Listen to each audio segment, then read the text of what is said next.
Welcome to Roots and Peaks. This week, the video is going to be really short. I'm going to teach you how to make a DIY foam roller for yourself. Hey, come here. You know what's cool about this? You won't even need any tools. Well, that's not exactly true. You'll probably need a knife and or scissors, but that's it. Most hikers do one of three things to stretch. One, they don't.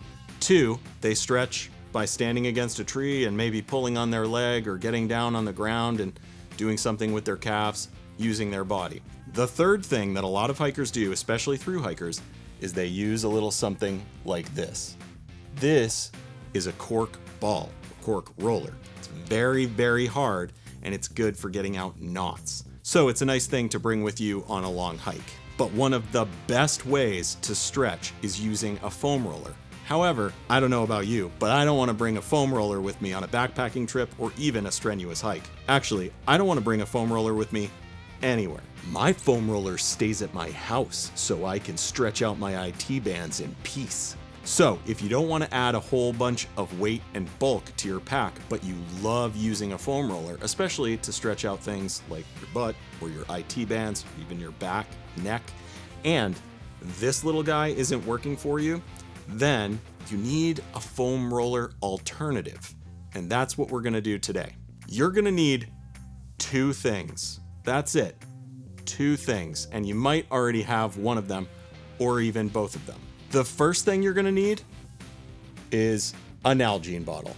Just a standard Nalgene bottle. I would recommend using one of these 32 ounce bottles and make sure that it's not one of the softer Nalgene bottles that they also sell. Why 32 ounce? Well, the 16 ounce is just a little bit shorter, and this is a really good dimension. It's actually very similar to the size of a foam roller.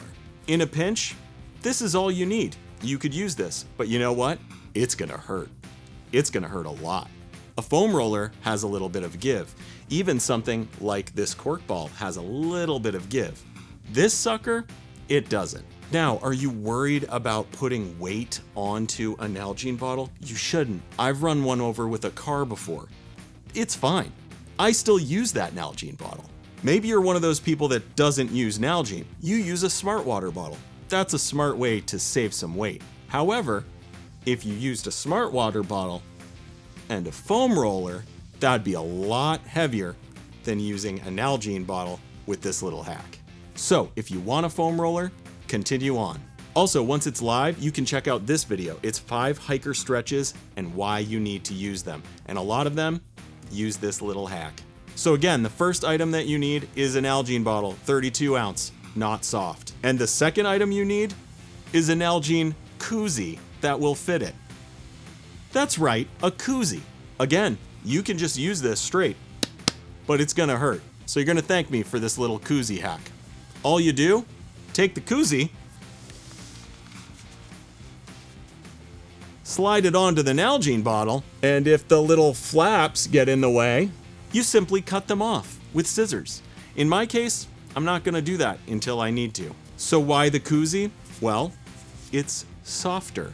So it alleviates some of that pressure that really hurts you on a hard rolling surface.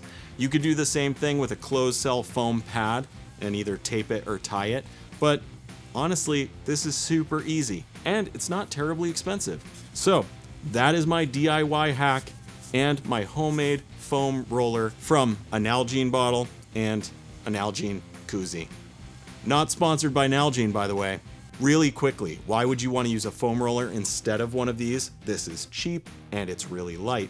Well, this rotates in all directions, whereas a foam roller only really rotates in one.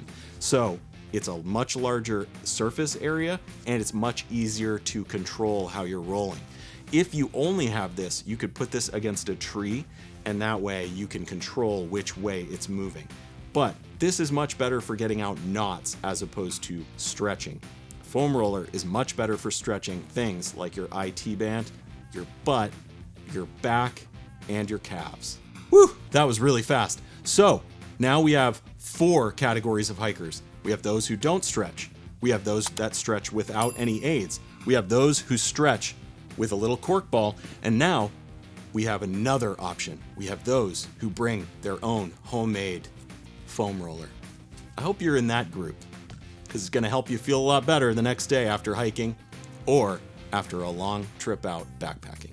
Do you have any other ideas for ways that you could either make this solution better or another way that you could roll out your muscles? Tell us in the comments. We'd love to hear your thoughts, and maybe you can improve on this idea. Don't forget to subscribe.